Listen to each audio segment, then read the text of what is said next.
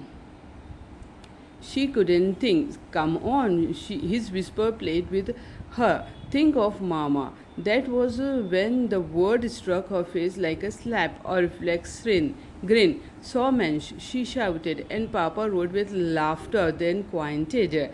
Shh, we have to be quiet. But he roared all the same and wrote the word, completing it with one of his sketches, a typical Hans Huberman artwork. This is the artwork of Hans Huberman. Papa, she whispered, I have no eyes. He patted the girl's hair. She had fallen into his trap. With a smile like that, Hans Huberman said, You don't need eyes. He hugged her and then looked again at the picture with a face of warm silver. Now for tea. With the alphabet completed and studied a dozen times, Papa leaned over and said, Enough for tonight.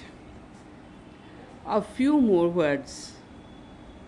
He was definite enough. When you wake up, I will play accordion for you. Thanks, Papa. Good night. A quiet one syllable laugh. Good night, Somensh. Good night, Papa. He switched off the light, came back and sat in the chair. In the darkness, Liesel kept her eyes open. She was watching the words. यहाँ पे होता हमारा chapter number 6 finish. कल next video में chapter number 7 the smell of friendship. Bye for now friends. Thank you very much. Thank you, and thank you. Bye for now.